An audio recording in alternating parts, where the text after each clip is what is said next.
Chapter 8. Fudge-a-Mania. How come you're such in a bad mood? Sheila asked me the next morning. It must be the weather, I grumbled. Actually, it had nothing to do with the weather, which was as gray and damp as usual. It had to do with my brilliant idea from last night. Somehow, when I woke up this morning, my poison gas story sounded really weird. I wasn't sure Jimmy would buy it. And where would that leave me? After breakfast, I went back to bed. That says falling asleep when your body's not tired is a way of avoiding your problems. Maybe he's right. Because when I woke up an hour later, I still didn't know what to do about Jimmy. I looked out the window. The sun was making an effort to break through the clouds. Maybe I shouldn't worry yet, I thought. A lot can happen in a week. The Tupmans might decide they've had enough of Maine. They might be gone by the time Jimmy gets here.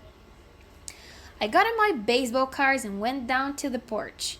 I was laying them out alphabetically by players' last names when Mitzi showed up. I still can't believe Mitzi's grandfather is Big Apple. I wonder why Mrs. A didn't tell us about him. Unless she's sick of people falling over themselves when they find out who he is. I suppose I'd feel the same way if Dad were famous. Mitzi looked at my baseball cards. That used to be Grandpa, she said when she spotted Big. What do you mean, used to be? I asked. He's still your grandpa, isn't he? Yes, but he's different now. He has more fat. He was probably a lot younger when they took this picture, I said, holding up his card. She nodded. Where is Fudge? He's planting a garden with his babysitter. Where is that garden? Behind the house. Will you take me? I started to tell her to go by herself. After all, she'd walked all the way to our house on her own. But she looked at me with these big eyes. Sometimes monsters live behind houses, and I didn't bring my monster spray. Monster spray? Grandma makes it for me. It's a secret formula. When you spray the monsters, they melt. Sounds like an interesting product. Dad would have a field day with it, I thought. He's in advertising. Commercials are his business. I can see it now. Mitzi's monster spray, made from a grandmother's secret formula. Spray it twice a day and melt your monsters away. Mitzi held out her hand. Will you walk me around the house?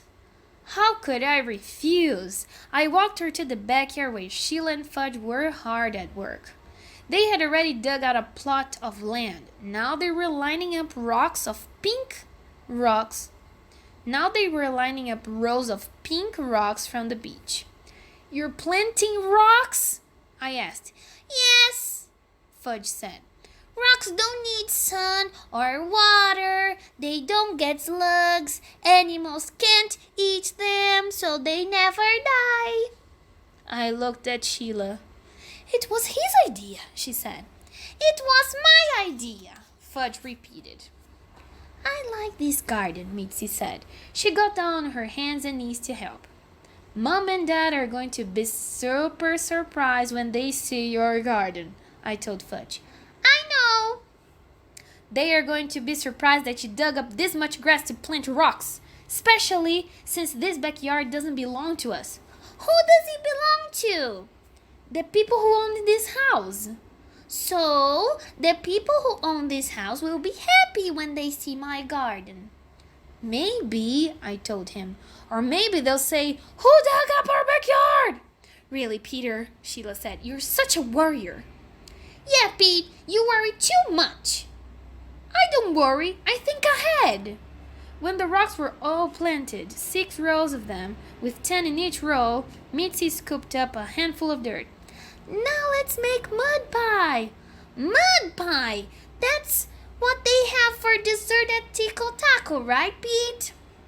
But it's not made of mud, I told him. Then why do they call it mud pie? Because it looks like mud, I explained. Yum, mud pie, Mitzi said, licking the dirt off her fingers. Spit it out right now, Sheila told her. That's full of bacteria. Yum, bacteria, Mitzi said. I love bacteria. Don't you, Fudge? Bacteria is my favorite. Then he looked up at me. What's bacteria, Pete? They are like germs, I told him. Yum, germs. Germs are really tasty. Cooties are tasty too, and slugs. Slugs are fat and juicy. You two are disgusting, Sheila said.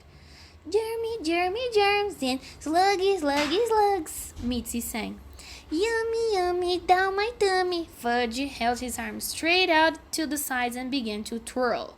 Mitzi copied him. They twirled around and around, faster and faster, until they got so dizzy they fell to the ground screaming and laughing. Then they started all over again. Stop that! Sheila shouted. We can't! Fudge yelled, twirling and whirling. It's Fudge-a-Mania, Mitzi shrieked. Once you get it, you can never stop. I'm going to count to 3, Sheila shouted, but Sheila's threat didn't bother them. You better watch out because it's catching. He twirled over to me and sweated my behind. Now you've got it, Pete. You've got it, Fudge-a-Mania too. I started twirling, slowly at first, then faster and faster until everything was a blur. I twirled over to Sheila and smacked her on the back. Look out, Sheila! You just caught it from me. I did not catch anything from you. I will never catch anything from you. The door to the house slammed and out marched Libby. She was wearing her Snoopy t-shirt. It's so big it hangs down to her knees. She stomped across the yard. Just exactly what is going on here? She asked. She didn't wait for an answer. And how am I supposed to sleep with this racket? Sleep? Mitzi asked. Now? Yes, now, Libby said. It's only 10 o'clock in the morning. You sleep until 10 o'clock in the morning? Mitzi sat like she couldn't believe it. Libby put her hands on her hips and glared. I try. But morning is the best time to play, Mitzi said. Who's this kid? Libby asked Sheila. Mitzi Apple, a neighbor, Sheila said. I'm 5, Mitzi told her, and I walked here all by myself. I didn't need anyone to show me the way. I'll tell you what you need, Libby began, but Mitzi didn't wait to hear what Libby had to say. She raced off shouting, It's Fudge-a-Mania! Fudge followed Mitzi. Sheila chased both of them. You are all maniacs, Libby shouted. Fudge-a-Maniacs, I added. Either Libby didn't get my joke or she decided to ignore it because she said, This is all your fault, Peter. Chaos follows you and your family. Chaos, I said. I don't believe I know him.